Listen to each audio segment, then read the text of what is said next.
Periodic table start करूंगा। Periodic table से 5 से 6 प्रश्न पूछे जाते हैं।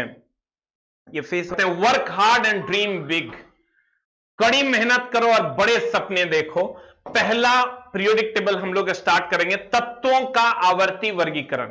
ठीक है, गौर फरमाइएगा। जैसे हम लोग किताबें सजाते हैं, एकदम आराम से सर, बी कंफर्टेबल। हम लोग सर किताबें सजाते हैं, किताब सजाते हैं ना, तो किताब तरीके से लोगों ने सजाया। जैसे ये जब तुम पीरियोडिक टेबल की बात करोगे तो इस तरीके से सजाया गया, ये इस पर हम लोग चर्चा करेंगे।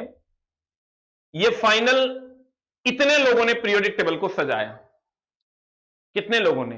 पहला डोबेरिनर नाम का एक पगलवा था, ई सजाया। तुम कह रहे मास्टर तू वैज्ञानिक की इज्जत नहीं कर रहा है। अरे बाप रे, ये तो एकदम गंदा तरीका से सजाया। एक साफे दिमाग में था तो हम वैज्ञानिक नहीं मानते हैं, क्योंकि ये साफे समझो कि एकदम खपटा खुपटी के खेल बना दिया था। हाँ, न्यूलैंड चचा के हम इज्जत करते हैं, इसीलिए एक चचा कहते हैं। ई जो है मेंडलीफ, एक हम चचा कहते हैं क्योंकि एक हम और इज्जत करते हैं। हम सबसे बेसी इज्जत करते हैं मोसले चचा की। सबसे बेसी अगर धरती पर हम केकरो इज्जत करते हैं, अपनों चचा से बेसी अगर केकरो इज्जत करते हैं तो हम मोसले चचा की इज्जत करते हैं सबसे ज्यादा। काहे जानता है? पूरा का पूरा मामले इन्होंने सेट कर दिया। किसने? मोसले ने। यानी सबसे पहले डोबेरिनर साहब ने अपना, हमने कहा सर 6 से 7, 5, 6, 4, 5 क्वेश्चन पूछे जाते हैं, इसलिए एकदम ध्यान से समझना। सबसे पहले डोबेरिनर ने तिर्यक नियम दिया। उसके बाद न्यूलैंड चचा है, उसने कहा अष्टक नियम से सजाओ तो सारे एक तरह के लोग एक जगह रहेंगे। मेनली ये जो आवर्त सारणी बना मेरे दोस्त, ये जो आवर्त सारणी तुम देख रहे हो, अभी तुम्हारा आवर्त सारणी ये है। ये आवर्त सारणी हमारे पास है अभी, ये मोसले चचा का देन है। तो ये कौन चचा का देन है जाने मन? ये मोसले चचा का देन है। एकदम आराम से पढ़ना। इसलिए हम फाउंडेशन के मटेरियल थोड़ा पढ़ा रहे हैं। फाउंडेशन में जब इस हम बना रहे हैं, वो यही मटेरियल हम पढ़ाएंगे जो तुमको पढ़ा रहे हैं। पीरियोडिक टेबल एक चैप्टर तुमको ये पढ़ा रहे हैं, यहां हम यही मटेरियल हम फाउंडेशन में पढ़ा रहे हैं। ये फाउंडेशन का एक नया मटेरियल हम बनाए हैं। टारगेट में थोड़ा सा चूंकि फास्ट पढ़ाना होता है, लेकिन फाउंडेशन के लिए एक नया मटेरियल हम लॉन्च किए हैं जो तुम्हारे सामने है। गौर फरमाना। कहते हैं ये मोसले चचा का पीरियोडिक टेबल था। चचा एक राम काहे कह रहे हैं जानता है? कहा कि मोसले चचा जो थे ना, एकदम सही काम किए थे। और सही काम जो करेगा तो कर इज्जत तो एकदम बनता है। और डोबेरिनरवा एकदम धूर्त था, ओकरा से बड़का धूर्त कोई था ही नहीं। काहे? कि डोबेरिनर जो किया ना, वो खपटा खुपटी के खेल बना दिया। किसने दिया? डोबेरिनर ने। पहला किसने दिया मेरे दोस्त? डोबेरिनरवा नहीं दिया। डोबेरिनरवा इसलिए कहते हैं क्योंकि एक नंबर का धूर्त वैज्ञानिक था। एक नंबर का धूर्त वैज्ञानिक था कि डोबेरिनरवा एक नंबर के धूर्त वैज्ञानिक था। एकरा से कुछ नहीं हुआ। हेलो, देखिए नाम है, किसने दिया, कितना ईस्वी में दिया, उसका आधार क्या था देने का, किस तरीका से सजाया। आधार का मतलब हुआ कि सब्जेक्ट वाइज सजाया, कि लंबाई वाइज सजाया, कि मोटाई वाइज सजाया, वही आधार हो गया। तो देखो पहला जो पीरियोडिक टेबल था मेरे दोस्त, वो डोबेरिनर चचा ने दिया। पहला डोबेरिनर चचा ने दिया 1829 ईस्वी में।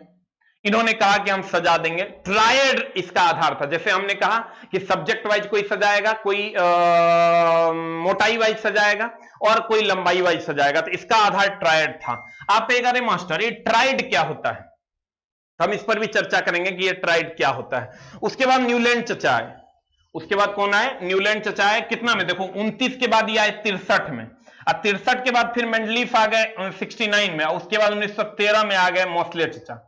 तो जब न्यूलैंड चचा है तो 1863 में आए, इन्होंने अष्टक नियम दिया। इसको भी हम लोग डिटेल में पढ़ेंगे। उसके बाद मेंडलीफ चचा आ गए। मेंडलीफ चचा ने 1869 में नियम दिया। उसका आधार सर सब्जेक्ट के अनुसार नहीं, परमाणु भार के आधार पर सजाया। और उसके बाद मोसले चचा आ गए 1913 ईस्वी में। इन्होंने परमाणु संख्या के आधार पर सजाया। कि परमाणु भार के आधार पर क्या सजाया? तो तुम कहेगा परमाणु भार के आधार पर मेंडलीफ सजाया, लेकिन नहीं, ये ट्राइड रूल ये भी परमाणु भार के आधार पर था। अष्टक नियम ये भी परमाणु भार के आधार पर था, और ये भी परमाणु भार के आधार पर था। तो तीनों परमाणु भार के आधार पर था, लेकिन तीनों में से कोई एक चुनना पड़े, तीनों ऑप्शन में ना रहे, तो मेंडलीफ चचा को मार देना। बड़ा बढ़िया चचा है, बड़ा एकदम ठीक काम तो नहीं किए थे, लेकिन तैयो अब चचा है तो चचा कह देते हैं, बेरोजगारी में नहीं रहेगा। कहते हैं मेरे दोस्त, निम्नलिखित में से ध्यान देना, किस वैज्ञानिक का आधुनिक आवर्त सारणी के निर्माण में योगदान नहीं है? अभी तुरंत गुरुजी पढ़े, हम बोले क्वेश्चन साधन है। चलो डोबेरिनर को भी चचा कह देते हैं। ये चारों का सर आधुनिक आवर्त सारणी में योगदान है। डोबेरिनर, न्यूलैंड, मेंडलीफ, मोस्ले, यही चार का योगदान है। तो मेरे दोस्त, मेरे प्यारे मित्र, मेरे भाई, मेरे बंधु, मेरे सखा, आंसर बता, निम्नलिखित में से किस वैज्ञानिक का आधुनिक आवर्त सारणी के निर्माण में योगदान नहीं है? अल रजी और जॉन न्यूलैंड। देखो यहां पर तुम कहेगा जॉन न्यूलैंड का तो है, तुम कहेगा अरे मास्टर अल रजी क्या है? इसी के दोस्त था, इचोटा दोनों दोस्त मिलकर जो है काम किया था, इचोटा दोनों दोस्त है। Johann Wolfgang, Henry Moseley, Democrats. अब बता आंसर क्या होगा, जल्दी से बता आंसर की होगा। क्वेश्चन ही फंस जाता चलवा के, ये पढ़ाने के बाद भी क्वेश्चन चला के नहीं बनता तो हमरा गरिया देता। तो गुरुजी का कि क्वेश्चन को कलेक्ट करके ले आए, क्योंकि बोर्ड ने ऐसा पूछ दिया। अब बोर्ड धुर्त है तो हम की करेंगे? आजा आजा। देखो अब यहां तू आंसर बता की मारेगा, हमरा दिख नहीं रहा है। ये बी सी मार के पड़ा मेरे दोस्त, सी फॉर कैट, क्योंकि डेमोक्रेट्स का भी योगदान है। डेमोक्रेट्स ने परमाणु शब्द की खोज या अणु शब्द की खोज दे देगा क्या? दे ले है। क्वेश्चन प्रीवियस ईयर पलटना। डोबेरिनर एकदम आराम से चला, डोबेरिनर दे देगा, मेंडलीफ दे देगा, मेंडलीफ दे देगा, मोस्ले दे देगा। अब जल्दी जल्दी बता कि ये जो पहला सेट है, जो ए नंबर सेट है, ए नंबर, जल्दी जल्दी सब लोग ए नंबर, ए नंबर, ए नंबर सेट इसको मान लेते हैं, इसको बी नंबर सेट मान लेते हैं, इसको ए नंबर सेट मान लेते हैं, इसको बी नंबर सेट मान लेते हैं। अब जल्दी जल्दी सर ऑप्शन लिख के, ए के सामने लिख के आंसर मारेगा, बी के सामने लिख के आंसर मारेगा। जल्दी जल्दी कमेंट, जल्दी जल्दी मारो।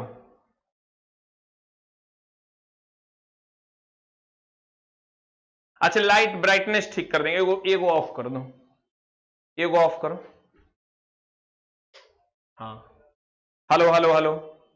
अब जल्दी जल्दी, ए एकदम सॉलिड पढ़ाई कहते हैं मेरे दोस्त, एकदम आराम से बता answer. What is the answer? निम्न में से किसने परमाणु भार के आधार पर सजाया? तो परमाणु भार के आधार पर किसने सजाया मेरे दोस्त? ए नंबर का ऑप्शन हम मार देते हैं, मेंडलीफ चचा को। क्यों? क्योंकि कंबाइंड में ऑप्शन नहीं है। लेकिन यहां पर जब आएंगे तो तुम गौर से देखना मेरी जान, यहां भी मोस्ले है, इसलिए परमाणु भार के आधार पर नहीं होगा। यहां भी मोस्ले है, इसलिए परमाणु भार के आधार पर नहीं होगा, नहीं होगा। और यहां भी मोस्ले है, ये भी परमाणु भार के आधार पर नहीं होगा। तो आंसर हो जाएगा 3 नंबर, 3 नंबर, 3 नंबर। ये डोबेरिनर चचा थे, ये जर्मनी के वैज्ञानिक थे। कहां के थे मेरे दोस्त? डोबेरिनर जर्मनी के वैज्ञानिक थे। और इसकी अगर हम बात करें, डोबेरिनर का जन्म 1780 ईस्वी में हुआ और इनकी मृत्यु 1849 ईस्वी में हो गई। डोबेरिनर चचा की अगर हम बात करें तो इसकी खोज डोबेरिनर ने 1829 ईस्वी में की थी, हम पहले ही बोल चुके हैं सर। ये लिथियम है, अगर ये लिथियम है, अगर ये लिथियम है और ये सोडियम है और ये पोटेशियम है, गौर से देखिएगा 3 तत्व उन्होंने लिया, लिथियम, सोडियम और पोटेशियम। उन्होंने क्या कहा? उन्होंने कहा कि अगर पहले और तीसरे तत्व का जो परमाणु भार का औसत होगा वो दूसरे तत्व के बराबर होगा। उन्होंने कहा पहला लिथियम, तीसरा पोटेशियम, पहले और तीसरे का जो परमाणु भार का औसत होगा वो दूसरे के बराबर होगा। चला 5 से 6 क्वेश्चन तक पूछा है। का नाम था त्रिक, कभी कभी हिंदी में दे देता है मेरे दोस्त ट्रायड रूल, कभी कभी हिंदी में दे देता है कौन रूल? Triad rule. अब देखो जब ई आए तो फिर जन्म मृत्यु तो हो गया। 1700 वैज्ञानिक थे, कहां के वैज्ञानिक थे? डोबेरिनर जर्मनी के वैज्ञानिक थे। 1829 ईस्वी में इन्होंने 3 ग्रुप में बांटा। 3 ग्रुप में बताओ, पहला, दूसरा और तीसरा तत्व, दूसरा तत्व और तीसरा तत्व। यानी ये हो गया लिथियम था पहले का, मान लो पहले का ये होता है H1He2Li3 3 और 7, सोडियम का होता है 11 23 और पोटेशियम का होता है 19 39। देखो अब ही कहता था कि मान लो पहले और तीसरे का, ध्यान से देखना सौर बगल वाला की सब लिखते रहता है रे, औसत पहले और तीसरे तत्व का द्रव्यमान का जो औसत होगा 46/2 ये दूसरे तत्व के बराबर है। देखो दूसरी पोटेशियम, अभी तुरंत हम बताए थे तुमको, लिथियम का था 7, 3, सोडियम का था मेरे दोस्त 11, 23, पोटेशियम का था 19 और 39। तब ना हम जो अब डोबेरिनर के कुछ कुछ गुण क्या क्या थे। इस डोबेरिनर का रूल जो है ना, ये कुछ तत्व तक लागू होता था, मेनली 9 तत्व तक लागू होता था, और बाद एक रूल लागू नहीं होता था, जोड़ के तुम भागा दोगे 2 से पूर्वे नहीं करेगा। तो डोबेरिनर का ये अवगुण था, ये कुछ तत्व तक लागू होता था, सब तत्व। बाद में जो ट्राइड्स खोजे गए, मतलब बाद में जो 3 के जोड़ा खोजा गया, ओकरा पर नियम लागू नहीं होता था, खोजे गए वह डोबेरिनर के नियम पर फिट नहीं होते थे डोबेरिनर के। तो आंसर होगा 3 त्रिक, क्योंकि 3 त्रिक यानी 9 गो तत्व को ही सजा पाया था। कितने तत्व को सजा पाया था मेरे दोस्त? मात्र 9 तत्वों को यह सजा पाया था। चलो जल्दी जल्दी मेरा तारीफ भी करो, लेकिन पढ़ो भी चला। हमारा तारीफ नहीं करेगा तो गड़बड़ा जाएगा। एकदम तारीफ करो चला, किसी से नहीं डरना है एकदम। अगर कोई तुम्हारी निंदा करता है ओकरा से एकदम नहीं डरना है, तो कोई लक्ष्य से कोई भटकाता है तो एकदम मत डरो, इसने होगा। क्वेश्चनों साथे साथ करते जाएंगे और तब एकदम आराम से चला। हमने कहा पहले किसने दिया? डोबेरिनर ने। पहले किसने दिया?